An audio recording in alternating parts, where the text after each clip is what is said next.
દેવયાની અને ચીમન કેન્ટીનમાં જમતા હતા. દિલીપ એની તરફ જતો હતો. દિલીપને એમની તરફ આવતા જોઈને બંનેને મનમાં થયું કે આ અહીં કોઈ બખેડો ના કરે તો સારું. દિલીપે નજીક આવી કતરાતી નજરે દેવયાની તરફ જોયું અને પછી દિલીપ સામે જોઈ બોલ્યો, મારે તને એક અગત્યનો સંદેશો આપવાનો છે, અહીંયા આપું કે તું એકલો હો ત્યારે આપું? એના અવાજમાં ચીમન પ્રત્યેનો અણગમો સાફ ઝલકતો હતો. દિલીપ પાસેથી સંદેશા વિશે સાંભળી ચીમન તરત ઊંચો નીચો થઈ ગયો અને દિલીપને સંબોધીને બોલ્યો, સંદેશો કોના તરફથી આવ્યો છે? દિલીપે તરત જવાબ આપ્યો, રૂપલબેન તરફથી. રૂપલીનું નામ ચીમનને કડવું લાગ્યું હોય એમ મૌન બગાડી બોલ્યો, એ સંદેશો સીધો મને પણ આપી શકી હોત. ચીમનની કડવાશ જોઈ દિલીપ પણ સામે કડવું બોલ્યો, કદાચ એ અધિકાર તે ગુમાવી દીધો હોય. કડવું બોલી તરત અવાજમાં દૃઢતા લાવી દિલીપ આગળ બોલ્યો, મને અહીંયા ઊભા રહેવાનું બિલકુલ ગમતું નથી. હું તો ફક્ત મારી ફરજ બજાવવા આવ્યો છું. મારે વાત લંબાવવી નથી, માટે મને કહે મારે શું કરવાનું છે? દિલીપને આમ બોલતો જોઈ આ વખતે દેવયાની બોલી, અમને પણ તારી સાથે બેસવાનો કોઈ શોખ નથી, જે કહેવું હોય એ અહીં જ કહી દે. દેવયાનીનો અવાજ સાંભળી દિલીપે એની સામે જોયું. એની નજરમાં નફરત હતી. એ બોલ્યો, હું ચીમન સાથે વાત કરું છું, તમારે વચ્ચે બોલવાની જરૂર નથી. દેવયાની આગળ બોલવા જતી હતી પરંતુ ચીમને ઈશારો કરી એને રોકી. ચીમને પહેલા આજુબાજુ જોયું, ખાતરી કરી કે આજુબાજુ કોઈ નથી એટલે એ બોલ્યો, હું અને દેવી એક છીએ માટે એ મારા વતી વચ્ચે બોલી શકે છે. હશો તમે બંને એક, પણ મારા માટે તો એ કંઈ નથી. દિલીપ તરત જવાબ આપતા બોલ્યો. ચીમન વાતને ખતમ કરવા માંગતો હોય એમ બોલ્યો, એ ગામારે શું સંદેશો કહેડાવ્યો છે? અહીં જ કહે તો સાંભળ. રૂપલબેને કહેડાવ્યું છે કે કાલે સવારે તારા બા બાપુ આવે છે, કઈ ફજેતો ના થાય એટલે સવારે એ લોકો આવે ત્યારે તું ઘરે રહે તો સારું. સંદેશો કહી એણે ચીમન સામે જોયું. ચીમન થોડો ચિંતામાં પડી ગયો હોય એવું લાગ્યું. ચીમનનું પડેલું મૌન જોઈ દિલીપે આની સાચી વાત કહી, જે સ્ત્રી આવી કપરી પરિસ્થિતિમાં પણ તારા ઘરની આબરૂ સાચવવા મથતી હોય એવી સ્ત્રીને છોડવાની ભૂલ ના કર. હજુ સમય છે, પાછો વળી જા. વાક્ય પૂરું કરી દિલીપ ચીમન આગળ કઈ બોલે એની રાહ જોયા વિના ત્યાંથી સડસડાટ નીકળી જમવાની ડીશ લેવા કાઉન્ટર ઉપર ગયો. ચીમન દિલીપને જતો જોઈ રહ્યો. દિલીપ હંમેશા ચીમન પ્રત્યે માયાળુ હતો પરંતુ આજે એણે જે કટુતાથી એની સાથે વાત કરી એ જોઈ ચીમનને માન્યમાં ના આવ્યું. દિલીપે જે છેલ્લું વાક્ય કહ્યું એ સચોટ હતું. દેવયાનીને એ દિલમાં વાગ્યું હતું. એણે ચીમન સામે જોયું. ચીમન ચિંતામાં જણાતો હતો. દેવયાનીને વાત કરવાની ઈચ્છા થઈ પરંતુ દિલીપ કેન્ટીનમાં જ હતો. એ દિલીપને એવું જતાવવા માંગતી ન હતી કે એની વાતથી બંને વિચલિત થઈ ગયા છે એટલે એ ચૂપ રહી. બંનેએ ચૂપચાપ જમવાનું પૂરું કર્યું. બંને કેન્ટીનમાંથી નીકળ્યા. જતા જતા દિલીપ સામે આગ ઝરતી નજરે જોયું જ્યારે ચીમન એની સામે નજર મિલાવી ના શક્યો. ચીમન પોતાની કેબિનમાં ગયો. એ ચિંતામાં હતો. બપોરનો સમય હતો એટલે બધા સુસ્તીમાં હતા. આજુબાજુ થોડી શાંતિ હતી. એણે ખુરશી ઉપર બેઠક લીધી. પીઠ અને સરને ખુરશીના પાછળના ભાગમાં ટેકવી વિચારવા લાગ્યો, રૂપલે આટલી જલ્દી ગામ ફોન કરી દીધો? આટલા જલ્દી મારા બા બાપુને મનાવી લીધા? મનમાં ઉઠેલા છેલ્લા સવાલનો જવાબ એની પાસે હતો. એણે સ્વગત જવાબ આપ્યો, મનાવી લેવા એને માટે શક્ય છે કારણ કે મારી માંગ રૂપલના પ્રભાવમાં છે. એક બે આંસુ સાર્યા હશે એટલે એ માની ગઈ હશે.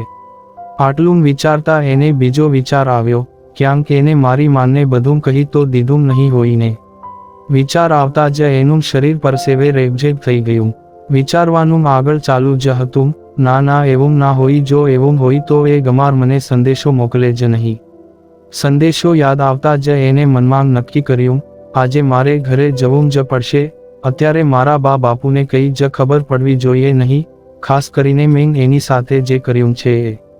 મનમાં નક્કી થયા પછી વિચારવાનું બંધ કરી ચીમને દેવયાનીને ફોન જોડ્યો. સામે દેવયાની જાણે એના જ ફોનની રાહ જોતી હોય એમ એક જ રિંગ વાગી ત્યાં ફોનનું રિસીવર હાથમાં લઈ લીધું. ચીમન બોલ્યો, દેવી. ચીમનના અવાજમાં દેવયાનીને ચીમન ચિંતામાં હોય એવું લાગ્યું. એ બોલી, આટલો ઢીલો કેમ છે? ચીમન બોલ્યો, હું કંઈ ઢીલો નથી પડ્યો. તો કેમ ઢીલા અવાજે વાત કરે છે? ચીમને ગળું ખંખેરી અવાજ સરખો કરવાનો પ્રયત્ન કર્યો અને બોલ્યો, દેવી આજે મારે ઘરે જવું પડશે. આ સાંભળી દેવયાની નિરાશ થઈ ગઈ. એ બોલી, આજે રાતે ફરી હું એકલી થઈ જઈશ, તારા વગર મારું પડખું ખાલી લાગશે. દેવયાની સાથે ચીમન પણ ભાવનામાં તણાયો. તારા વગર મને પણ ખાલીપો લાગશે, પરંતુ બા બાપુ આવે છે એટલે મારે ત્યાં હાજર રહેવું પડશે. ચીમને વાત પૂરી કરતા દેવયાનીએ સવાલ કર્યો, એવું તો નથી ને કે દિલીપની વાત સાંભળી તારું મન વિચલિત થયું હોય? દેવયાનીનો સવાલ સાંભળી ચીમન તરત બોલ્યો, ના દેવી, એવું ક્યારેય નહીં થાય. આ સાંભળી દેવયાનીનું મન શાંત થયું. એ વિચારવા લાગી. થોડું વિચારી એ બોલી, તારા માટે હું એકલતા સહી લઈશ, પરંતુ આ કેટલા દિવસ ચાલશે? વાત કરતા કરતા ચીમને એના બંને હાથ મેજ ઉપર ટેકવ્યા અને રિસીવરને બીજા કાને મૂકતા બોલ્યો, મને ખબર નથી, પરંતુ એ લોકો રોકાય ત્યાં સુધી. દેવયાનીને મનમાં વિચાર આવી ગયો, આવનારી બલા જલ્દી જાય તો સારું. દેવયાની મનમાં આવેલા વિચારને વ્યક્ત કરી શકી નહીં. એ જુદું બોલી, કઈ વાંધો નહીં, હું તારા વગર રાત કાઢી લઈશ, પરંતુ દિવસે તો તું મારી સાથે હોઈશ. ચીમન કઈ બોલ્યો નહીં. દેવયાનીએ હાથમાં પેન લીધી અને રમાડવા લાગી. રમાડતા રમાડતા જાણે ચીમને રમાડતી હોય એમ બોલી, કઈ થાય તો ઢીલો પડતો નહીં, મને મનમાં રાખીને કઈ પણ પગલું ભરજે, તારા વિના હું મરી જઈશ. કોઈ સ્ત્રી પુરુષને એના માટે મરવાનું કહે ત્યારે પુરુષ પાણી થઈ જતો હોય છે. ચીમન તો પહેલેથી જ દેવયાની ઉપર ઓળઘોળ હતો. દેવયાનીની વાત સાંભળી ચીમન પૂરેપૂરો દેવયાનીમય થઈ ગયો. એ બોલ્યો, એવું હરગીજ થવા નહીં દઉં, તારા માટે હું બધું છોડી દઈશ. આ સાંભળી દેવયાનીના હોઠો ઉપર કાતિલ હાસ્ય આવી ગયું. ચીમને થોડો વધુ પ્રેમમાં લપેટી એનું મન ફક્ત દેવયાનીને જ વિચારે એવું ચીમનના મનમાં જાળું ગુમથી ફોન પૂરો કર્યો. ઓફિસ બસમાંથી ઉતરતી વખતે બંનેએ એકબીજાને આવજો કહી વિદાય લીધી. ચીમને ખાતરી કરવા રસ્તામાં જાંબલી ઘરે ફોન જોડ્યો. ફોન કોઈએ ઉપાડ્યો નહીં. ચીમને ખાતરી થઈ ગઈ કે એના બા બાપુ ઘરે નથી, એટલે એ લોકો પાક્કું અહીં આવતા હશે. ચીમન વિચારતો ઘરે પહોંચ્યો. ઘરની નજીક પહોંચતા જ એની સામેના ઘરના વરંડા આગળ શેરીની સ્ત્રીઓ ટોળે વળી હતી. ચીમને આવતા જોતા બધી સ્ત્રીઓનું ધ્યાન ચીમન તરફ ગયું. હકીકતમાં સ્ત્રીઓ અનાયાસે જોતી હતી, પરંતુ ચીમને મનમાં થયું, આ બધાને ખબર પડી ગઈ હશે. મનમાં પાપ હોય ત્યારે બળતા વિચારો આવતા હોય છે અને આખી દુનિયા તમારા વિશે વિચારીને વાતો કરતી હોય એવું લાગે છે. ચીમનનું પણ એવું કંઈક જ હતું. એવું નહોતું કે ચીમનની ગેરહાજરીની નોંધ કોઈએ લીધી ન હતી. સાસુ સસરા આવવાના છે એટલે થોડું શાકભાજી લઈ લઉં એ હેતુથી જ્યારે શાકભાજીની લારી આવી ત્યારે રૂપલી સવારે શાકભાજી લેવા બહાર નીકળી હતી.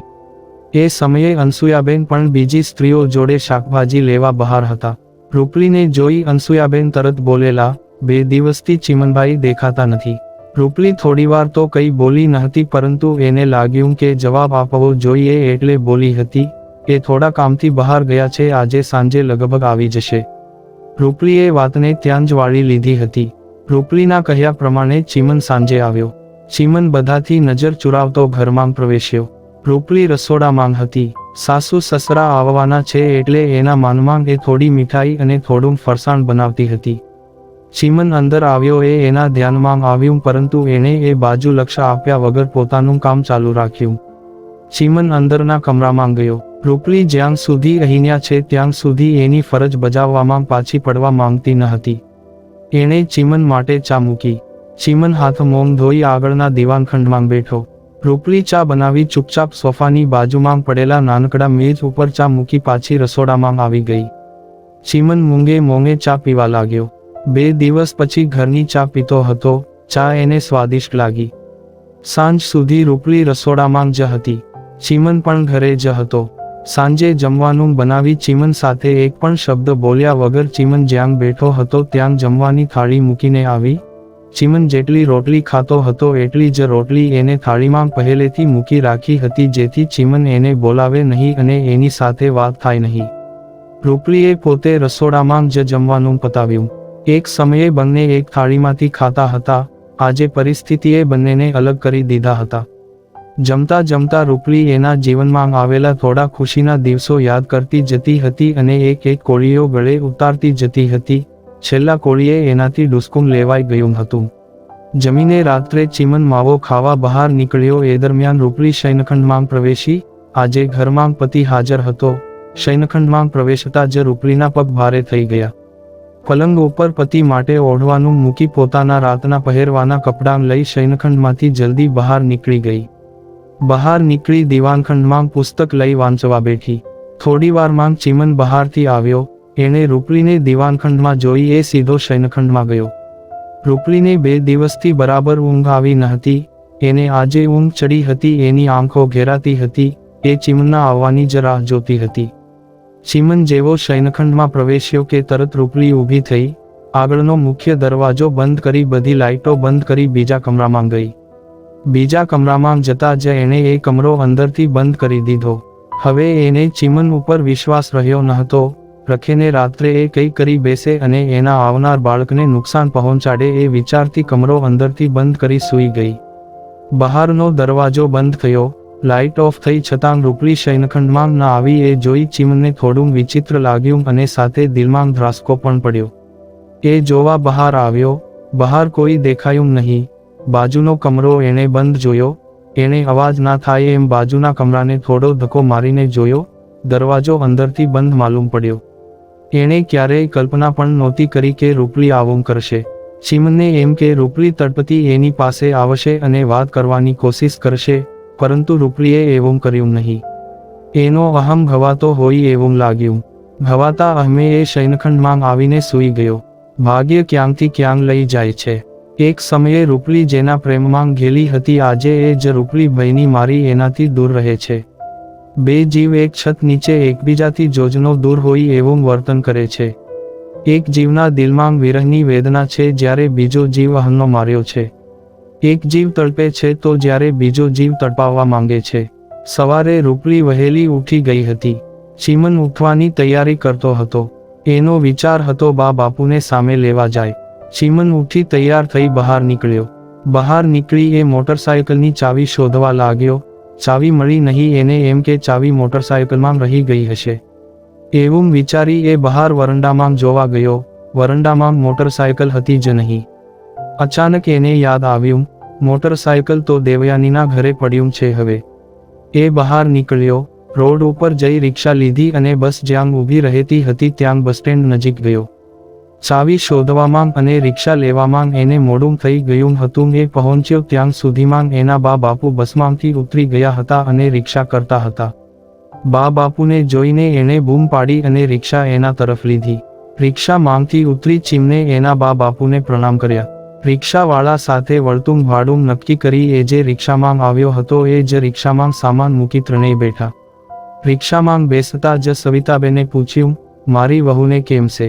બાને પોતાના વિશે પૂછવાને બદલે રૂપલી વિશે પૂછતાં જોઈ ચીમને ગમ્યું નહીં. એણે એના બાપુ સામે જોયું.